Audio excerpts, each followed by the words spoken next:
Hello everyone. Online GK study में आपका स्वागत है। आज मैं आपके लिए लेकर आई हूँ 17 जुलाई के सिलेक्टेड क्वेश्चंस जो कि आपके आने वाले एग्ज़ाम के लिए हेल्पफुल हो सकते हैं। So let's start. पहला प्रश्न है, हाल ही में किस देश के खिलाड़ी जेम्स एंडरसन ने टेस्ट क्रिकेट से संन्यास लिया है? तो ये लिया है ऑप्शन नंबर बी, इंग्लैंड के। तो ये जो खिलाड़ी थे जेम्स एंडरसन, ये इंग्लैंड देश के खिलाड़ी हैं और इन्होंने टेस्ट क्रिकेट से संन्यास लिया है। इंग्लैंड के स्टार तेज गेंदबाज जेम्स एंडरसन ने टेस्ट क्रिकेट को अलविदा कह दिया है। वेस्ट इंडीज़ के खिलाफ लॉर्ड्स में खेला गया पहला टेस्ट मैच उनके करियर का आखिरी मुकाबला था और अपने आखिरी मुकाबले में एंडरसन ने कुल 4 विकेट अपने नाम किए। इस तरह वह तीसरे सबसे ज़्यादा क्रिकेट लेने वाले गेंदबाज के तौर पर टेस्ट क्रिकेट से विदा हुए। तो ये आपको याद रखना है कि जो जेम्स एंडरसन है ये किस देश के खिलाड़ी हैं? ये हैं इंग्लैंड के। Next question is second, Finland ने किस देश से आने वाले शरणार्थियों यानी रिफ्यूजीज पर रोक लगाने के लिए कानून पारित किया है? तो ये किया है ऑप्शन नंबर बी, रूस देश से। तो फिनलैंड ने जो भी रिफ्यूजी रूस से आते हैं उन पर रोक लगाने के लिए एक कानून पारित किया है। अब हम रूस से के जो है अभी रिसेंट हुई गतिविधियां हैं जो उनके जो करंट अफेयर हैं वो हम जियोपॉलिटिक्स है वो देख लेते हैं। भारत के प्रधानमंत्री नरेंद्र मोदी को रूस का सर्वोच्च नागरिक सम्मान the order of saint Andrew the apostle प्रदान किया गया है। रूस के उपग्रह से टूटने से ISS और अंतरिक्ष यातायात को खतरा बढ़ा है।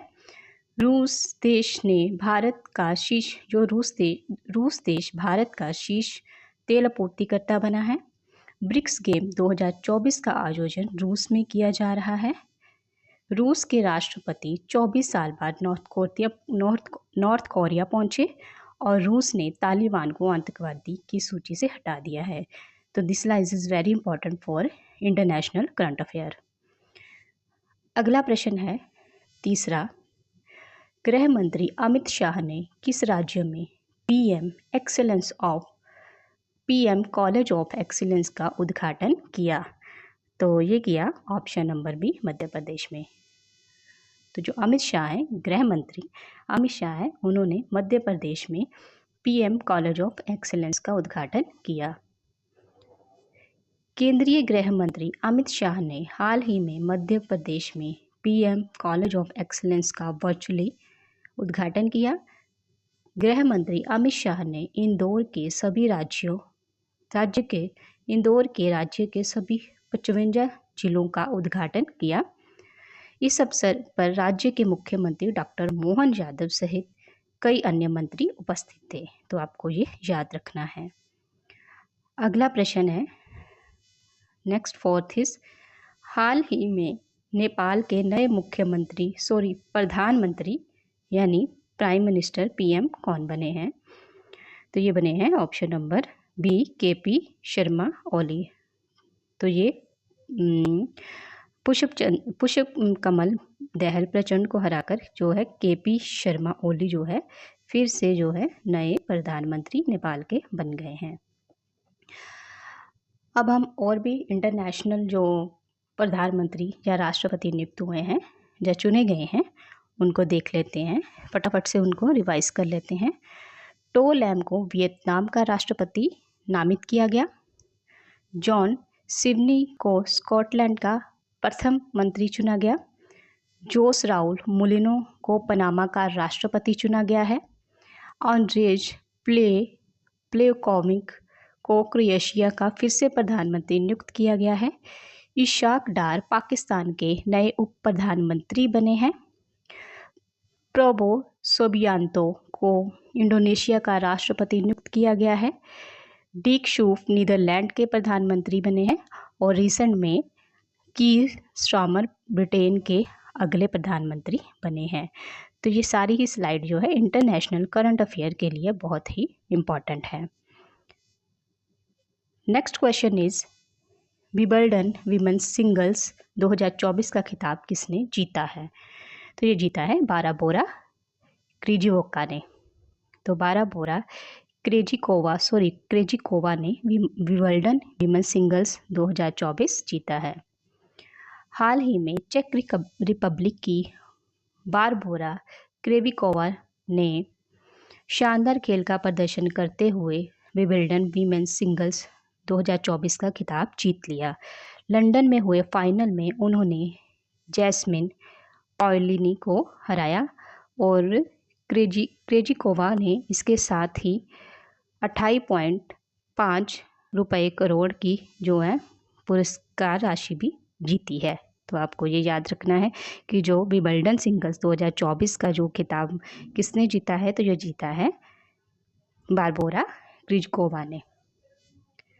अगला प्रश्न है, कौन सा देश समुद्री संरक्षण पर उच्च सागर संधि पर हस्ताक्षर करेगा? तो ये करेगा option number C, Bharat. Bharat के हम जियोपॉलिटिक्स देख लेते हैं फटाफट से। भारत ने अपने संपूर्ण जीव जंतुओं की सूची तैयार की है और ये तैयार करने वाला पहला देश बना है। FATF ने भारत को अनुवर्ती सूची में रखा है। भारत दुनिया का तीसरा सबसे बड़ा एयरलाइन मार्केट बना है। भारत और कंबोडिया के बीच सीधी इंटरनेशनल उड़ान सेवा शुरू हुई है। भारत दुनिया में नाइट्रस ऑक्साइड का दूसरा सबसे बड़ा उत्सर्जक बना है और भारत बहुराष्ट्रीय वायु अभ्यास तरंग शक्ति की मेजबानी करेगा। तो ये स्लाइड बहुत इंपॉर्टेंट है, नेशनल और इंटरनेशनल करंट अफेयर्स से रिलेटेड। अगला 7th क्वेश्चन इज, हाल ही में किस भारतीय महिला पायलट ने पिच ब्लैक सैन्य अभ्यास में भाग लेकर इतिहास रचा है? तो ये रचा है ऑप्शन नंबर बी, भावना कंठ ने। भारतीय वायुसेना की टुकड़ी 2 वर्षीय पिच ब्लैक सैन्य अभ्यास में भाग लेने के लिए रॉयल ऑस्ट्रेलियाई वायुसेना की डार्विन हवाई अड्डे पर उतरी है और पहली बार भावना कंठ जो SU-30 MKI लड़ाकू विमान उड़ाने वाली IAF की पहली महिला पायलट है और ये पिच ब्लैक में भाग भी ले रही है। अगला प्रश्न है, ये है अपॉइंटमेंट से related.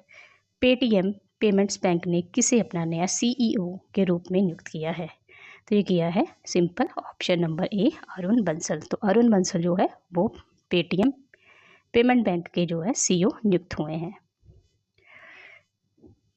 Paytm payments bank 197 communication की एक सहयोगी संस्था ने अरुण बंसल कुमार बंसल को अपने नए प्रबंध निदेशक और मुख्य कार्यकारी अधिकारी के रूप में नियुक्त किया है। वह पूर्व IDBI बैंक के कार्यकारी निदेशक थे और यह सुरेंद्र चावला का स्थान लेंगे। तो ये जो अपॉइंटमेंट है ये इम्पॉर्टेंट है। नेक्स्ट 9th क्वेश्चन इज, प्रधानमंत्री नरेंद्र मोदी ने कहाँ INS टावर का उद्घाटन किया है? तो ये किया है ऑप्शन नंबर डी, मुंबई में।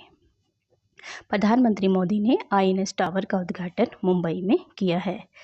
प्रधानमंत्री मोदी ने मुंबई में इंडियन न्यूज़पेपर सोसाइटी के सचिवालय में INS टावर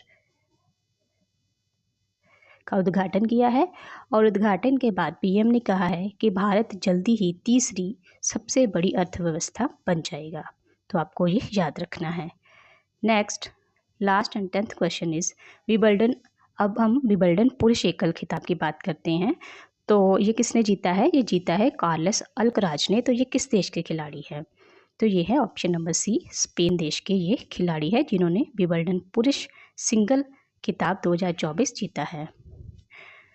यूरो कप 2024 के फाइनल में स्पेन ने इंग्लैंड को हराकर चौथी बार यूरो कप जो है अपने नाम कर लिया है।